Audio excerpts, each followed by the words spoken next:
Moi je fais le terroir de Taureau, donc Taureau, on est à une altitude de 600 mètres. C'est un des terroirs qui a été totalement oublié pendant des années et mis de côté, parce qu'on trouvait on disait qu'il y avait à boire et à manger dans ce genre de vin, des vins trop structurés. Euh, alors pour la petite histoire, c'est des vins qui ont réapparu après le phylloxéra, enfin pendant le phylloxéra plutôt, puisque étant sur des terroirs principalement sablonneux, c'est une des seules appellations, c'est même la seule appellation d'Espagne qui n'a pas été touchée par la phylloxéra. C'est une appellation donc, qui a servi soit pour faire des assemblages dans les autres vins, soit pour être vendu, puisque c'était le seul vin qui était disponible à l'époque. C'est ce qui a fait connaître ces terroirs. Aujourd'hui, c'est une des appellations les plus réputées, qui a été notamment investie par les Portelais.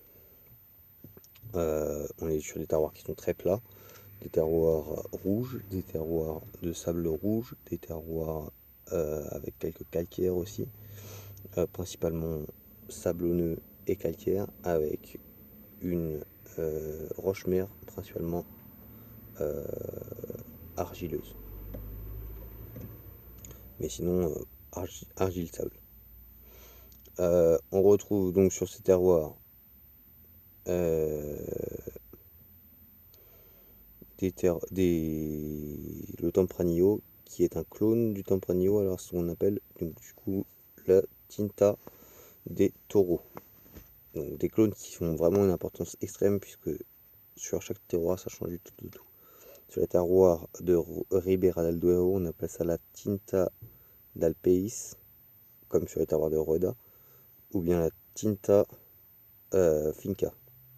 Donc il s'exprime avec un peu plus d'élégance. On a toujours des tanins qui sont assez fermes, une couleur un peu plus profonde sur Ribera del Duero, plus violacée,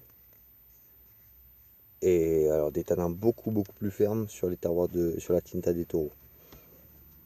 Un tanin ferme, avec presque une amertume un peu asséchante, et qui fait qu'on peut reconnaître ce cépage bien particulier.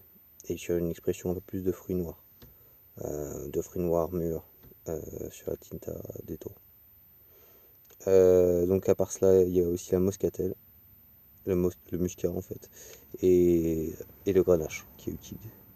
Donc là on a commencé par le domaine Pietra, qui était vraiment pas intéressant du tout, dans un style américain, très, très apprécié de Robert Parker, 39 hectares, d'un américain, Tinto des Taureaux,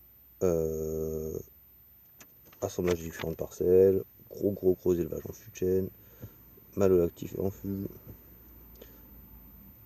un mois à basse température, microbulage, délestage, on aère à bloc, bon, et puis quand ça arrive, et alors, macération semi-carbonique, et ensuite barrique pendant 3 ans.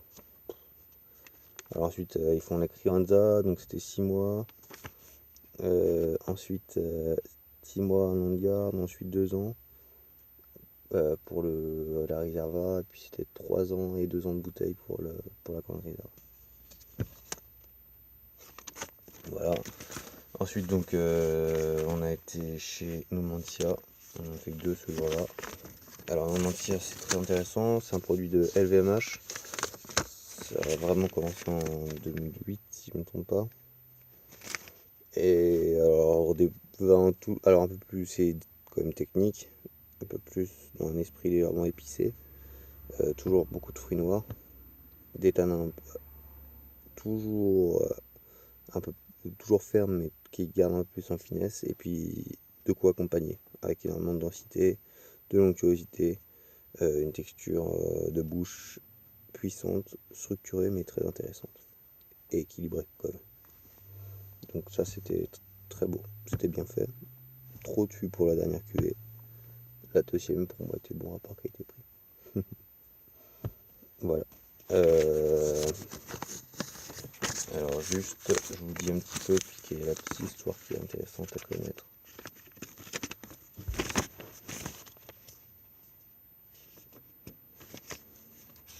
Voilà, et donc du coup, cette petite histoire, je vais la raconter vite fait.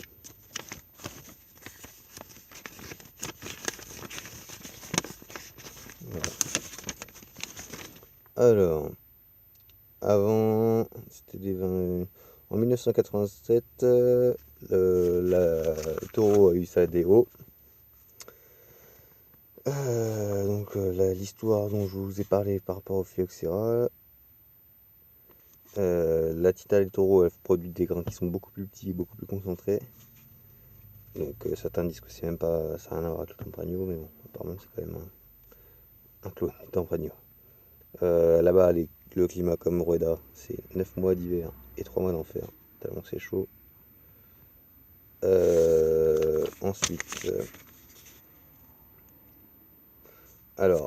pourquoi ils ont autant de cailloux calcaires et de sable surtout? Pourquoi ils ont autant de sable? C'est parce qu'en fait, avant le Douro, c'était la mer. Et la mer a laissé place au sable, à des sols justement très très sablonneux. Et c'est pour ça qu'on a une couche de sable aussi épaisse. Et qu'aujourd'hui on a le Douro, alors le Douro qui a une influence évidemment énorme sur ces terroirs. Et qui traverse tous ces terroirs. Alors, on a une chaîne de montagne aussi, la chaîne de Cantabrie, qui est très importante. Ils ont un climat semi-aride. Alors, ils n'ont pas le droit d'irriguer les vignes de plus de 4 ans. Ça, c'est intéressant à savoir aussi. Eux, ils ont quasiment que des vignes de 80 à 130 ans.